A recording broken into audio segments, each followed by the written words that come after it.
Hello everyone. तो आज हम हमारा इतिहास का लेसन 13 पढ़ेंगे। तो लेसन 13 है मराठा राज्य का उदय एवं भारत में यूरोपियों का आगमन। तो इस लेसन में हम मराठा राज्य का उदय की कैसे हुआ उसके बारे में पढ़ेंगे और कब जो है भारत में यूरोपियों का आगमन हुआ। तो मराठा राज्य का उदय मुगलों के राज्य के यानी कि मुगलों के शासन के पतन होने के बाद मराठा राज्य का उदय हुआ। मराठा शक्ति का उदय किसी एक व्यक्ति अथवा विशेष व्यक्ति समूह का कार्य न था, बल्कि इसका आधार महाराष्ट्र के संपूर्ण निवासी थे, जिन्होंने जाति, भाषा, धर्म, साहित्य और निवास स्थान की एकता के आधार पर राष्ट्रीयता की भावना को जन्म दिया। औरंगजेब की प्रशासकीय अव्यवस्था के कारण केवल उत्तर भारत में ही नहीं वरन दक्षिण भारत की मुस्लिम रियासतों में भी गहरा असंतोष था। सोई हुई मराठा जाति को रामदास, तुकाराम, श्री एकनाथ जैसे संतों ने एक भाषा, एक ही प्रकार के रीति रिवाज और एक सी जीवन पद्धति की भावना उत्पन्न करके एक सूत्र में बांध दिया। मराठों में राष्ट्रीय भावना का संचार करने के लिए शिवाजी के रूप में मराठों को एक वीर योद्धा तथा नेता मिल गया। शिवाजी ने मराठों को संगठित करके दक्षिण में स्वतंत्र राज्य की स्थापना की। तो शिवाजी के बारे में हम जो है अब पढ़ेंगे कि शिवाजी कौन थे। उनका जन्म 1627 ईस्वी में हुआ और उनकी मृत्यु 1680 ईस्वी में हुई। मराठा साम्राज्य के प्रथम शासक शिवाजी थे। शिवाजी का जन्म अप्रैल 1627 ईस्वी को शिवनेर के दुर्ग में हुआ था। इनके पिता का नाम शाहजी भोसले और माता का नाम जीजाबाई था। शाहजी भोसले पहले अहमदनगर के निजाम तथा बाद में बीजापुर के दरबार में नौकरी करते थे। शिवाजी के पालन पोषण का पूरा दायित्व उनकी माता जीजाबाई पर था। शाहजी ने शिवाजी को अपनी एक जागीर पुणे दे रखी थी। शिवाजी साहसी थे और सोचते थे कि वह दूसरे राजाओं की सेवा क्यों करें, खुद का राज्य क्यों न बना लें। मराठों का अलग राज्य बनाने का उद्देश्य लेकर शिवाजी 18 साल की उम्र से ही सेना इकट्ठी करने लगे। धीरे धीरे अपनी शक्ति को संगठित करके एक स्वतंत्र राज्य बनाने के उद्देश्य से शिवाजी ने आसपास के क्षेत्रों पर आक्रमण करके उन्हें जीत लिया। उन्होंने पुणे यानी कि जो कि अब पूना है, तो पुणे के आसपास के कई पहाड़ी किलों को जीता और नए दुर्गों का निर्माण भी कराया, जैसे कि रायगढ़ का दुर्ग। तो यहाँ देख सकते हैं शिवाजी जो है यहाँ पर अपने सैनिकों के साथ हैं। शिवाजी को स्वतंत्र राज्य की स्थापना करने में दक्षिण के बीजापुर और अहमदनगर के सुल्तानों तथा दिल्ली के मुगल बादशाह से संघर्ष करना पड़ा। शिवाजी को मारने के लिए बीजापुर के सुल्तान ने अपने एक प्रमुख सेनापति अफजल खां को एक विशाल सेना के साथ भेजा। अफजल खां ने शिवाजी को मारने के लिए चालाकी से उन्हें अपने तंबू में बुलाया। आइए अब आगे की कहानी पढ़ें। तो यहाँ देख सकते हैं यह है रायगढ़ का दुर्ग। अफजल खां अपने पहरेदारों के साथ पालकी में बैठकर शिवाजी से मिलने चल दिया। यहाँ देख सकते हैं शिवाजी ने कहा था, सेना मत लाना, डरपोक कही खा। तो यहाँ पर जो है ये कह रहे हैं शिवाजी को नियंत्रित करने के लिए मुगल बादशाह औरंगजेब ने सूबेदार शाइस्ता खां को भेजा। शिवाजी ने उसे भी परास्त कर दिया। इसके बाद औरंगजेब ने जयसिंह को शिवाजी के पास भेजा। जयसिंह के समझाने बुझाने पर औरंगजेब ने संधि करने के लिए शिवाजी औरंगजेब के दरबार में गए। वहाँ शिवाजी के स्वतंत्र व्यवहार से वह असंतुष्ट हो गया और उसने शिवाजी को कैद कर लिया। शिवाजी औरंगजेब की इस कैद से एक योजना बनाकर निकल गए। इसके बाद उन्होंने 1670 ईस्वी में सूरत पर आक्रमण करके बहुत सी संपत्ति इकट्ठी कर ली। शिवाजी का रायगढ़ में एक पंडित गंगा भट्ट के द्वारा विधिवत राज्य अभिषेक हुआ। तो यहाँ पर आप देख सकते हैं शिवाजी भी अपने पहरेदारों के साथ अफजल खां से मिलने चल दिए। यहाँ पर जो है वो भी अफजल खां से मिलने जा रहे हैं। तुम्हारा अंतिम समय आ चुका है, आओ बेटे मुझसे गले मिलो, ये कहता है। अफजल ने शिवाजी को गले लगाया। अफजल जो है शिवाजी को गले लगा रहे हैं और अपना खंजर शिवाजी को मारने के लिए उठा लिया। हाथ में क्या है? खंजर है। अरे यह मुझे मारना चाहता है, शिवाजी को समझ आ जाता है। उसके बाद शिवाजी ने खंजर झपट लिया और क्या हुआ, हाथ में पहने बकनक से अफजल खां के पेट में खंजर घोंप दिया। तो इस पर क्या है, जो अफजल खां है वो कहता है या अल्लाह, यानी कि उसके खंजर लग जाता है और इस तरह शिवाजी ने अफजल खां को अपनी चालाकी और साहस से मार डाला और उन्होंने छत्रपति की उपाधि धारण की। शिवाजी का राज्य उत्तर में रामनगर यानी कि सूरत में स्थित है। तो रामनगर से लेकर दक्षिण में कारावार तक समुद्र तट के किनारे किनारे फैला हुआ था। 1680 ईस्वी में शिवाजी की मृत्यु हो गई। शिवाजी का शासन प्रबंध कैसा था? शिवाजी एक कुशल सैनिक, योग्य सेनापति तथा लोकप्रिय शासक थे। शिवाजी ने अपनी योग्यता के आधार पर मराठों को संगठित किया तथा दक्षिण की राजनीतिक सूझ के चलते पृथक यानी कि मराठा राज्य की स्थापना की। शिवाजी ने अपने राज्य की व्यवस्था के लिए 8 मंत्री नियुक्त किए। इन्हें अष्टप्रधान कहा जाता था। प्रत्येक मंत्री सीधे राजा के प्रति उत्तरदायी था। पेशवा का पद सबसे महत्वपूर्ण होता था। वित्त व्यवस्था व सामान्य प्रशासन पेशवा ही देखता था। साम्राज्य की सुरक्षा और विस्तार के लिए शिवाजी ने एक नियमित और स्थायी अनुशासित सेना की व्यवस्था की। उन्हें नगद वेतन दिया जाता था। उन्होंने एक बड़ा जहाजी बेड़ा भी बनाया। मराठा राज्य की आय का प्रमुख स्रोत भूमि पर लगने वाला कर था। इसके अतिरिक्त शिवाजी ने अपने राज्य के पड़ोस के मुगल क्षेत्रों से चौथ यानी कि आय का चौथा हिस्सा और सरदेशमुखी यानी कि आय का 10वां हिस्सा नामक कर वसूल करना प्रारंभ कर दिया। तो यहाँ पर देख सकते हैं अष्टप्रधान यानी कि अष्टप्रधान 8 मंत्री कौन होते थे? तो पहला पेशवा यानी कि प्रधानमंत्री, दूसरा अमात्य यानी कि मजमूदार, और उसके बाद मंत्री यानी कि वाकिया नवीस, सचिव शुरू नवीस, सुमंत दबीर होते थे, सेनापति सरे नौबत और पंडित राव और न्यायाधीश। ये जो है अष्टप्रधान उसने अपने 8 मंत्री नियुक्त किए थे।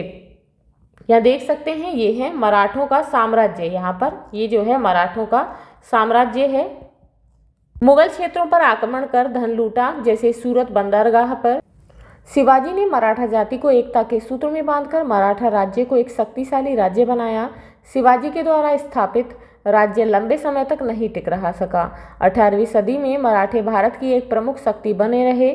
शिवाजी के उत्तराधिकारी शिवाजी के अष्टप्रधान मंत्रिपरिषद में पेशवा यानी कि प्रधानमंत्री को सर्वोच्च स्थान प्राप्त था। शिवाजी के पुत्र साहू ने एक ब्राह्मण बालाजी विश्वनाथ को अपना पेशवा नियुक्त किया।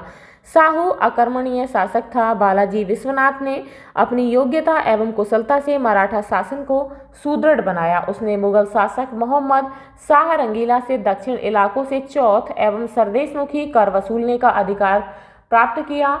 उसने उन इलाकों पर पुनः अधिकार कर लिया जिन पर मुगलों का अधिकार हो गया था। सैनिक और आर्थिक दृष्टि से मराठों ने अपनी शक्ति को बहुत बढ़ा लिया और अब वे मुगल सेना का सामना भली भांति कर सकते थे। मुगल बादशाह औरंगजेब को मराठों ने लगातार गोरिल्ला या छापामार युद्धों में व्यस्त रखा। छापामार युद्ध प्रणाली क्या होती थी? सेना की छोटी टुकड़ी जिसमें सैनिक की संख्या कम होती थी, ये शत्रु से आमने सामने युद्ध न करके पहाड़ियों व जंगलों में छिपकर उन पर पीछे से हमला करके भाग जाते। इस प्रणाली को छापामार युद्ध प्रणाली कहते थे। शिवाजी ने मुगलों से लड़ने के लिए छापामार युद्ध प्रणाली का प्रयोग किया था। इसे गोरिल्ला युद्ध प्रणाली भी कहते थे। मराठा संगठन बालाजी विश्वनाथ की मृत्यु के बाद उनका पुत्र बाजीराव प्रथम पेशवा बना। इस प्रकार पेशवा पद के वंशानुगत होने की परंपरा प्रारंभ हुई। बाजीराव प्रथम एक कुशल सेनापति, महत्वाकांक्षी तथा उच्च कोटि का कूटनीतिज्ञ था। उसने मालवा एवं गुजरात पर आधिपत्य स्थापित करके मराठा साम्राज्य का विस्तार किया। बाजीराव प्रथम की सबसे बड़ी उपलब्धि मराठा संगठन का निर्माण था। उन्होंने मुगल विजित प्रदेशों को मराठा सरदारों में बांट दिया। ये प्रमुख मराठा सरदार थे नागपुर के राघोजी भोसले, बड़ौदा के पिलाजी गायकवाड़, इंदौर के मल्हार राव होलकर और ग्वालियर के रामजी सिंधिया। बाजीराव प्रथम ने इनको अपने क्षेत्रों में संपूर्ण स्वतंत्रता दी। वे अपने अपने क्षेत्रों में अपने अनुसार कर लगाने के लिए स्वतंत्र थे, लेकिन उन्हें एक निश्चित रकम पेशवा को भेंट करनी पड़ती थी। इन मराठा सरदारों को पेशवा के अधीन रहकर कार्य करना होता था और समय पड़ने पर पेशवा के नेतृत्व में सैनिक अभियान में जाना पड़ता था। इस प्रकार मराठा सरदारों का यह समूह मराठा संगठन कहलाया, जिसका मुखिया पेशवा था। बाजीराव प्रथम की मृत्यु के बाद उसका पुत्र बालाजी बाजीराव द्वितीय पेशवा बना। उसने मालवा, गुजरात, बुंदेलखंड, बंगाल, उड़ीसा, बीजापुर तथा औरंगाबाद के कुछ हिस्सों पर अधिकार कर लिया। इस प्रकार दक्षिण में मराठों का दबदबा बढ़ गया। राजपूत, जाट, रुहेले, अफगान भी मराठों की शक्ति से आतंकित हो गए थे। अब यहाँ पर आपको नीचे दी गई तालिका को पूरा करना है कि पानीपत का प्रथम युद्ध कब हुआ और पानीपत का द्वितीय युद्ध कब हुआ। तो यहाँ पर लिखेंगे वर्ष और किन किन के बीच और इसके क्या परिणाम हुए। तो पानीपत का प्रथम युद्ध 1526 ईस्वी में हुआ। किन किन के बीच हुआ? बाबर और इब्राहिम लोदी के बीच। बाबर और इब्राहिम लोदी के बीच में हुआ। और इसका क्या परिणाम हुआ? इस युद्ध में क्या हुआ? बाबर की जीत होती है, यानी कि जो इब्राहिम लोदी है वो हार जाता है। तो इसका परिणाम ये हुआ कि बाबर की जीत हुई और मुगल साम्राज्य की नींव रखी गई। उसके बाद पानीपत का द्वितीय युद्ध कब हुआ? तो पानीपत का दूसरा युद्ध 1556 ईस्वी में हुआ। और ये किस किस के बीच हुआ? तो ये जो है अकबर की सेना और हिंदू शासक हेमचंद्र यानी कि हेमू की सेना के बीच में हुआ। और इसका परिणाम ये हुआ कि मुगल साम्राज्य की जीत हुई।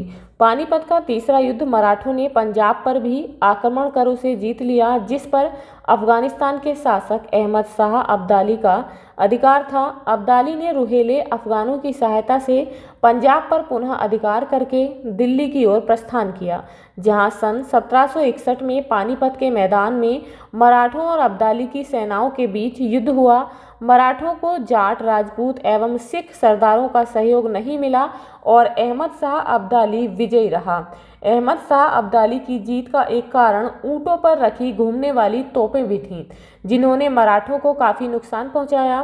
पानीपत का युद्ध मराठों के लिए घातक सिद्ध हुआ, क्योंकि पंजाब के आक्रमण से अहमद शाह अब्दाली का भारत आगमन हुआ। इस युद्ध में पहली बार मराठों ने छापामार युद्ध पद्धति के स्थान पर खुले रूप में मैदान में युद्ध के तरीकों को अपनाया, जिसके वे अभ्यस्त नहीं थे। अतः युद्ध में उच्च कोटि के मराठे सैनिकों को अपनी जान से हाथ धोना पड़ा।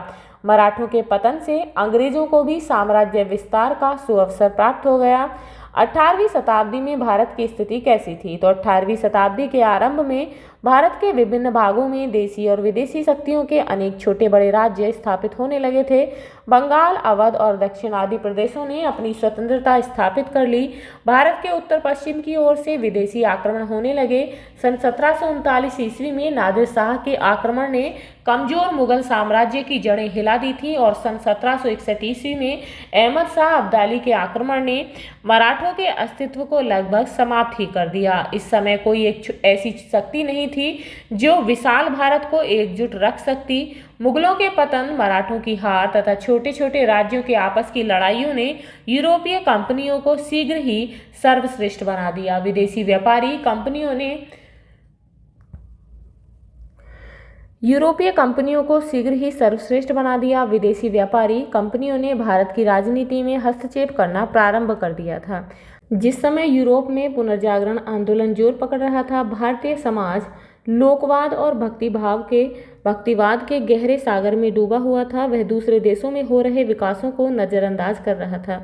मुगल सम्राट एवं उच्च वर्ग करोड़ों रुपए ऐश्वर्य सामग्री बनाने व जुटाने में खर्च कर देते थे। उन्होंने घरेलू औद्योगिक व्यापार को सुदृढ़ बनाने की बजाय विदेशों से भोगविलास की वस्तुएं मंगवाना उचित समझा। जहां यूरोप में किताबें मुद्रणालय में छपती थी, भारत में किताबें अभी तक हाथों से लिखी जाती थी, जिसका उदाहरण हमें बाबरनामा एवं अकबरनामा जैसी हस्तलिखित पुस्तकों से मिलता है। उधर यूरोप में जहां प्रौद्योगिकी का विकास हो रहा था तथा लड़ाई के लिए नए नए हथियार, बंदूक, हल्की तोपें आदि का निर्माण हो रहा था, भारतीय अभी भी पैदल सेना, हाथी, तलवार, भालू तथा भारी भरकम तोपों का इस्तेमाल कर रहे थे। यहाँ देख सकते हैं मुद्रणालय में किताब छपते हुए।